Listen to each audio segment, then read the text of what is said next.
On and on.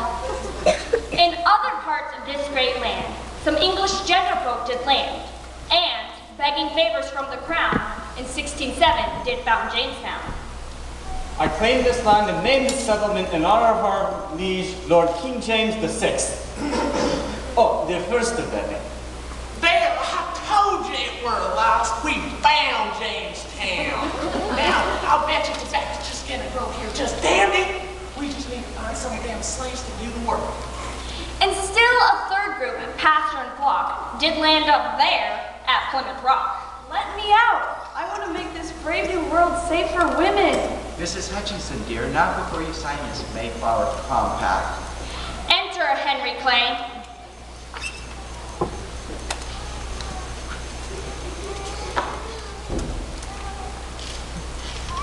Why don't you, all of you, buy my new invention, the compromise? And so our house united stood. At least it should, and one day could. But pray, my friends, lend ear and see how from the start, from parties three, unfolds our country's history.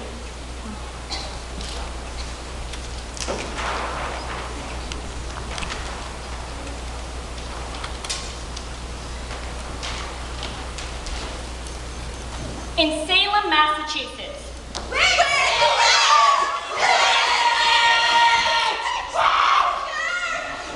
A witch? How can you tell? Well, look at her. She's ugly, and she has a pointed nose. And she turned me into a newt. Witch! Well, I got better, but she's still a witch. She's a witch. Yeah, a witch! Oh, wise counsel, Henry Clay. I have an idea. We'll take the witch. Yeah. We'll strap her to a chair. Yeah. And we'll throw her into a river. What?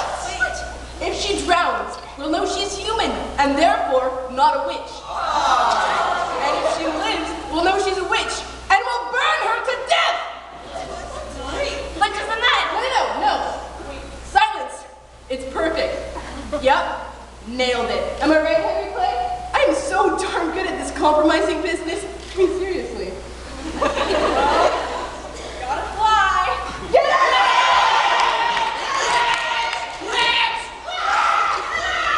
That escalated quickly.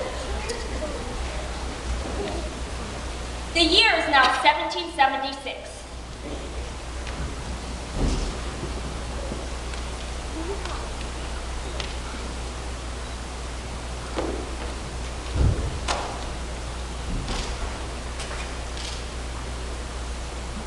Hey, Your Majesties, you really need to stop taxing us so much and not representing us. And putting soldiers in our houses and everything.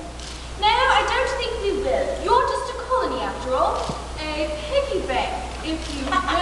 Oh, come on, please. Let's see. No.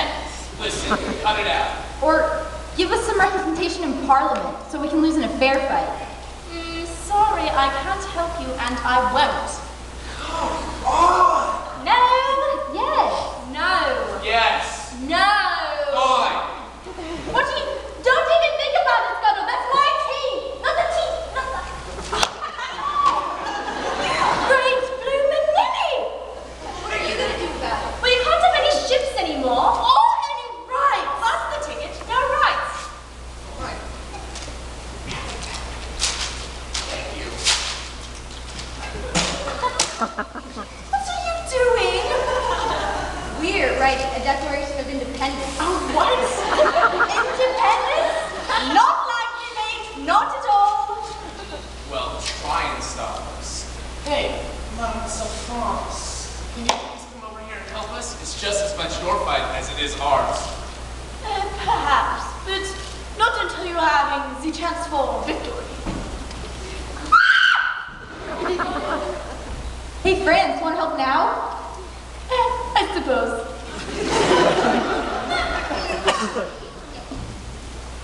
Why don't I help you guys compromise?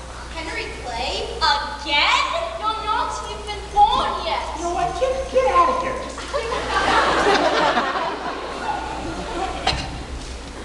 Not likely, wait, she said. Now for life, liberty, and the pursuit of happiness. We've got to get to work.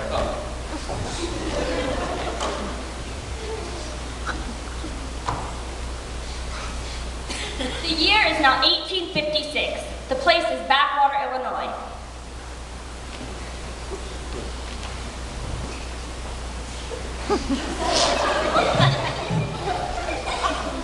Welcome all to the senatorial debates. The first contestant, Stephen Douglas. Oh yeah. Ladies and gentlemen, the first thing that I would have you know about this Lincoln log is that he is an abolitionist. He has no business being in office in our great nation of America. No. Yeah. Mr. Lincoln, please wait your turn. Yeah. That was actually it, but... Oh, well, okay then, Mr. Lincoln, you may begin. Thank you. Ladies and gentlemen, first off, thank you very much for coming here tonight. I'd like to say first off that I am not an abolitionist. And even if I was, I would be a much better senatorial candidate than this man here. Mr. Douglas ensured that the Kansas-Nebraska Act would be passed. He took our Missouri Compromise and ripped it to shreds. That is the most absurd. Mr. Douglas, For his beloved little railroad through his beloved Chicago. What? Preposterous! That is ridiculous. Now listen here, Honest Abe. gentlemen, I am very disappointed. This is a senatorial debate, for Pete's sake. If you want to argue like 5-year-olds, you can go to the House of Representatives. Here, we conduct ourselves with a little more class.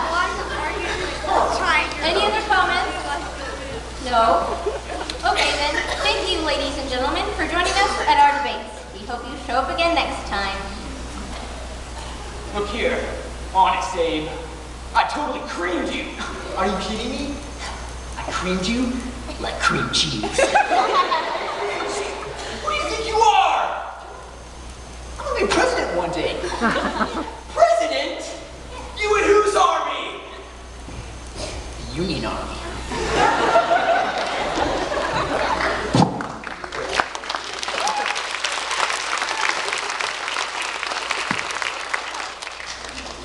A war ensued, a Union rent. All this while Lincoln's president. The years march on when armies stop, and this was proven not a flop. Mr. Douglas got his track. Pullman's cars went clickety-clack. Jennings Bryan kept coming back, and coming back, and coming back. But later still, yet other flaps, which we portray in robust chaps, did shake the nation to her core.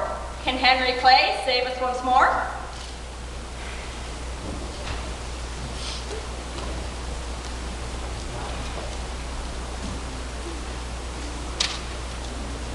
Dear, do you think we should try listening to some music from this new invention, the radio? Oh, yes, I wonder.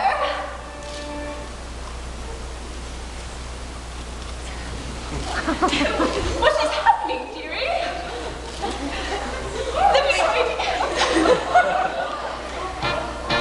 There we go. Is music great? It's the best in town! What is this generation coming to? Come on, let's get them out of sight before someone sees them.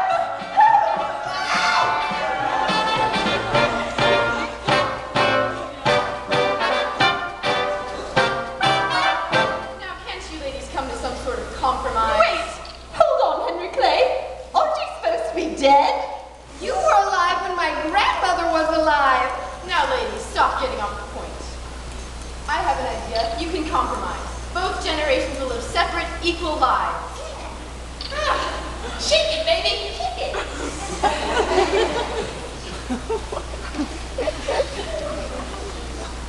Separately, they walked together.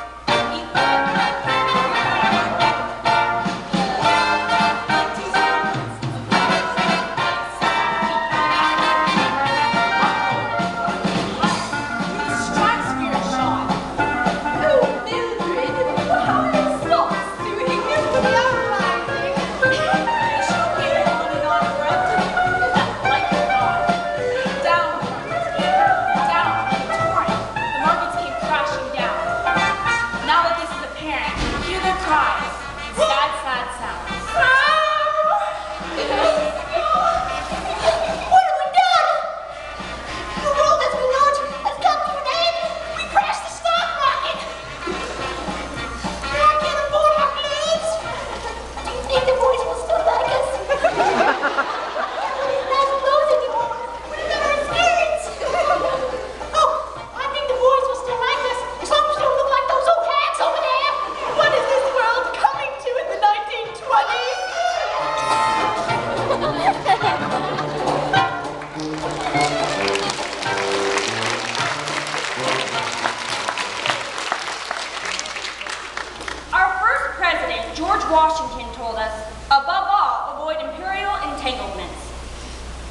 Mr. Gorbachev, for agreeing to meet me here in whatever you want to call this place.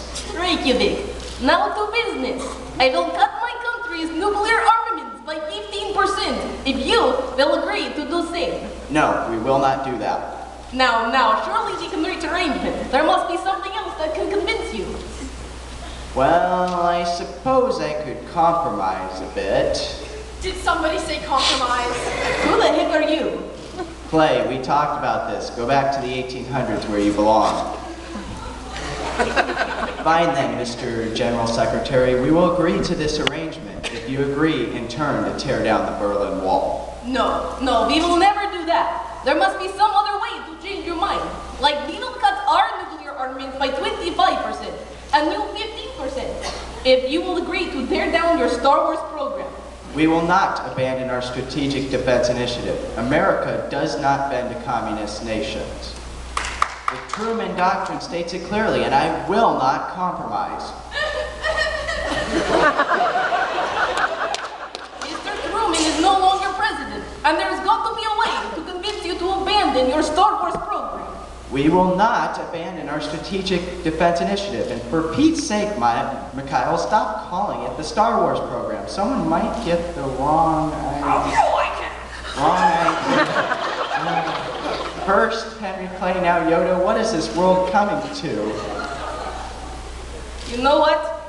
Whether it's called the Strategic Defense Initiative or the Star Wars program, the name does not matter. It's still a foolhardy and dangerous plan.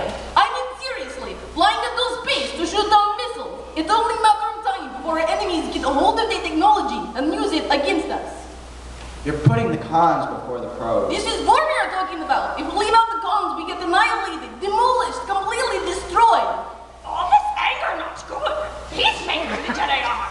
What I can do, Stay out of this, you ugly old buffoon. How dare you! A Jedi Master am I! I've had enough of this Star Wars nonsense. Go talk to George Lucas or something. I have a country to run. Leaving so soon, I think you shall not. Come back. Reckless you are. Wait, you must. The Berlin Wall you must destroy. An evil empire you must not be. Since when is this ugly alien in command? I am with Mr. Reagan on this one. I'm now leaving. Sorry we couldn't negotiate reasonably, but I guess some of us are too stubborn. Bright times in the future, I see. The end is near.